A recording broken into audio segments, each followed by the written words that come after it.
মা যে কি পরিমাণ খুশি আপনাদের বোঝাইতে পারতাম নাই। আর আল্লাহর কাছে শুকরিয়া জানাই।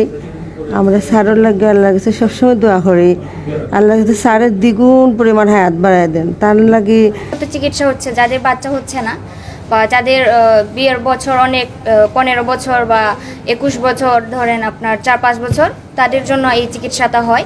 আপনারা যারা এই চিকিৎসায় ভুগছেন আপনারা অবশ্যই আমাদের এখানে চলে আসবেন। এই চিকিৎসা যে বিবাহে 30 বছর পরেও আমাদের এখানে এসেছেন এবং হাসি মুখে সন্তান নিয়ে ঘরে ফিরেছেন, এরকম দৃষ্টান্ত আমাদের হাসপাতালের আছে। আশা করব আপনারা সবাই আসবেন আমাদের এখানে। আমি একটা বাচ্চা নিতাম, সে লোক মেয়ে কমা যেছে তো একটু দরকার, আপনারা আশীর্বাদ করতেন।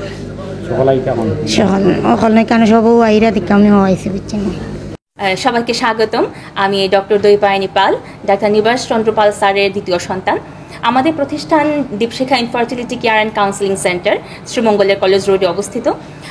আমরা 2018 সাল এর আগে থেকেই আমরা সেবা প্রদান করে আসছি নিঃসন্তান দম্পতিদের জন্য। মেইনলি নিঃসন্তান দম্পতিদের সমস্যা নিরসনেই আমাদের এই প্রতিষ্ঠান। আমাদের প্রতিষ্ঠান 24 ঘন্টাই খোলা থাকে, তবে স্যার হচ্ছেন বিকাল দুপুর 3টা থেকে রাত 9টা পর্যন্ত রুগীদের সেবা দিয়ে থাকেন। তাছাড়া 24 ঘন্টায় আপনাদের যে কোনো প্রয়োজনে প্রতিষ্ঠান খোলা পাবেন। আমাদের সেবাসমূহ হচ্ছে আমরা laparoscopy, IUI, IVF, embryo freezing, cement freezing, cryotherapy এবং এই সব ধরনের সমস্যা, মানে স্ত্রীদের যে সব সমস্যা হয়ে থাকে এবং সব সমস্যা সমাধানই আমরা চেষ্টা করি যে আমরা আপনাদের সাহায্য করব। আর আমাদের এখানে প্রধানত বললামই আগে যে নিঃসন্তান দম্পতিদের চিকিৎসা আমরা প্রদান করে থাকি। এরকম হয়েছে যে বিবাহে 30 বছর পরেও আমাদের এখানে এসেছেন এবং হাসি মুখে সন্তান নিয়ে ঘরে ফিরেছেন, এরকম দৃষ্টান্ত আমাদের হাসপাতালের আছে। আশা করব আপনারা সবাই আসবেন আমাদের এখানে। মেইনলি সমস্যা হচ্ছে আমাদের সচেতনতাটা কম। আমাদের বিবাহে দেখা যায় অনেকেরই বিয়ের 1 বছর 2 বছর হয়ে যাচ্ছে, বাচ্চা হচ্ছে না, তাও আমরা কনসার্ন হই না যে না আমাদের এখন ডাক্তার দেখাতে হবে। আমরা বসে থাকি, আমরা কবিরাজের কাছে যাই, ঝাড়ফুঁক করাই, কিন্তু প্রপার যে চিকিৎসা যেটা প্রয়োজন সেটা আমরা করাই না। সবার কাছে আমার একটা বিনীত নিবেদন থাকবে, আপনার বিবাহ হয়েছে কিন্তু বাচ্চা হচ্ছে না, 1 বছর হয়ে গেছে, প্লিজ আপনারা ডাক্তারদের আসবেন। আপনাদের কোনো সমস্যা আছে কিনা, হতেই পারে সমস্যা থাকতেই পারে, আবার এরকমও হতে পারে যে সমস্যা নেই কিন্তু কোনো একটা আনএক্সপ্লেইনড কজে আপনাদের বাচ্চা হচ্ছে না। আমরা রেডি আপনাদেরকে সর্বাত্মক সাহায্য করার জন্য। সব সারা ঢাকায়ও সেন্টার আছে বা দেশের বাইরেও অনেক সেন্টার আছে, কিন্তু প্রশ্ন আসতে পারে কেন আমাদের এখানে। প্রথমেই বলবো যে বাইরে যেতেই পারেন, বহির্বিশ্বে ইভেন আমাদের প্রতিবেশী দেশে অনেক সেন্টার আছে, এরকম আইভিএফ করা হচ্ছে। কিন্তু মেইন সমস্যা হচ্ছে একটা ভাষাগত সমস্যা হচ্ছে, আপনার থাকার সমস্যা হচ্ছে, খাবারের সমস্যা হচ্ছে। ওখানে পরিবেশটাই আলাদা। আপনারা যে বাসার মতো যে পরিবেশ, এই পরিবেশটা তো আর বাইরে গিয়ে পাবেন না। হ্যাঁ, ঢাকায় যেতে পারেন, কিন্তু যারা এই বৃহত্তম সিলেট বিভাগের যেসব পেশেন্টরা আপনারা আছেন, ঢাকায় গেলে কস্ট তো অবশ্যই বাড়বে, আপনাদেরকে হোটেলে থাকতে হবে বা দেখা যায় যে এরকম যাতায়াতের খরচ, সময় অনেকটা যাবে, অনেক যানজট, সব কিছু মিলে আপনাদের অনেকটাই সময় লাগবে। আমাদের এখানে আসবেন, আমরা ভাষাগত কোনো সমস্যা নেই, থাকার কোনো সমস্যা নেই। আমরা যতটুকু পারি আমরা আন্তরিকভাবে চেষ্টা করবো আপনাদেরকে হেল্প করার। তাছাড়া হচ্ছে খরচের যে বিষয়টা, আমরা বাইরে গেলে অবশ্যই খরচটা বেশি হয়। আপনাদের প্লেন ফেয়ার থাকে, ওইখানে থাকার জন্য একটা টাকা আপনাদের অবশ্যই খরচ করতে হবে, কিন্তু আমাদের এখানে এটা লাগছে না। আপনার আশেপাশেই থাকতে পারছেন বা যাতায়াতেরও খরচ ততটাও বেশি না যেরকমটা আপনাদের প্লেন ফেয়ার লাগছে। এর জন্য আসবেন আমাদের এখানে। আর বাংলাদেশে টোটাল 12টা সেন্টার আছে, এর মধ্যে কিন্তু সিলেট, চিটাগং, ময়মনসিংহ, কুমিল্লা এই সাইটের মধ্যে আমাদের প্রতিষ্ঠানই প্রথম সিলেট বিভাগের মধ্যে। বাচ্চা হচ্ছে না, তাহলে তার স্ত্রীরই সমস্যা, কিন্তু বিষয়টা কিন্তু এরকম না। স্বামী স্ত্রী উভয়েরই সমস্যা থাকতে পারে। আমাদের যদি 100% ইনফার্টিলিটি সমস্যা থাকে, তার মধ্যে 40%-এর জন্য পুরুষ দায়ী, 40%-এর জন্য স্ত্রীরা দায়ী, আর বাকি 20% হচ্ছে, এই কিন্তু 80%, 10% হচ্ছে উভয়ই দায়ী থাকে, আর বাকি 10% হচ্ছে আনএক্সপ্লেইন থাকে। সবারই সব কিছু ঠিক আছে, স্বামী স্ত্রী উভয়ই সুস্থ, কিন্তু তাও দেখা যাচ্ছে যে বাচ্চা হচ্ছে না। আমাদের এখানে সব ধরনের চিকিৎসাই করা হয়।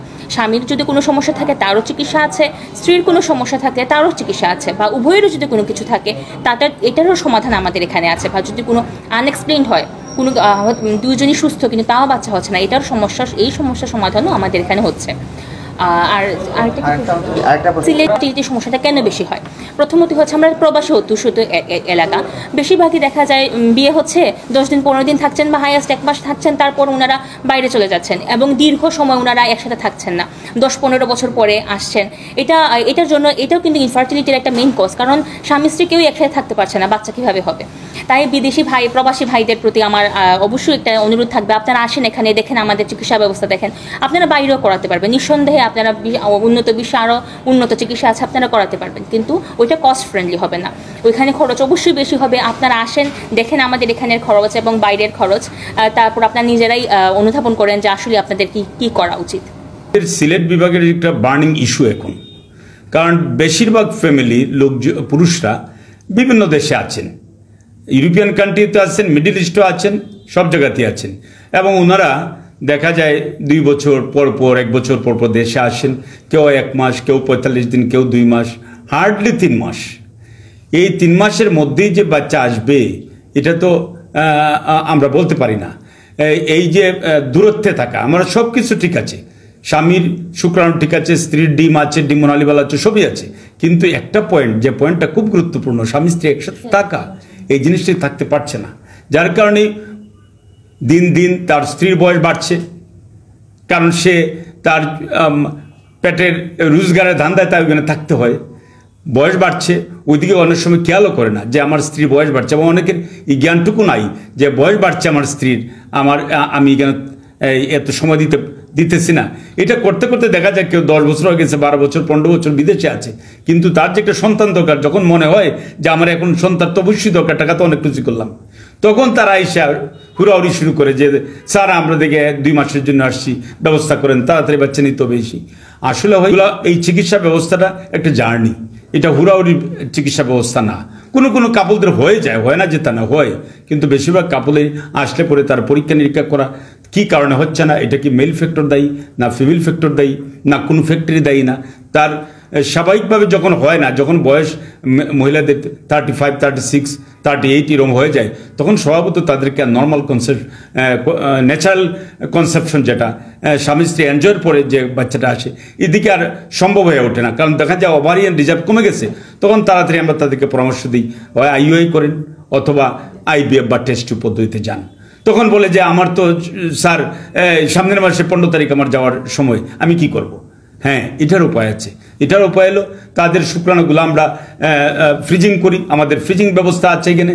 এই ফ্রিজিং শুক্রাণু রাখার পরে আমরা পরবর্তীতে, তার স্ত্রী তো দেশেই আছে, তার স্ত্রীর পরীক্ষা নিরীক্ষা সহ তার আইভিএফ পদ্ধতিতে আমরা যাই। আইভিএফ পদ্ধতি তার শুক্রাণু তো আমার কাছে জমা আছে, এই শুক্রাণুতে আমরা ডিম ফার্টিলাইজ করি। এরপরে কনসেপশন হওয়ার পরে সে ইনফর্ম করে তার হাজব্যান্ডকে যে আমার কনসিভ হয়েছে, তুমি দেশে আসো। কারণ একটা সামাজিক সমস্যা আছে, আপনারা জানেন যে আইভিএফ সহজভাবে কেউ নিতে চায় না।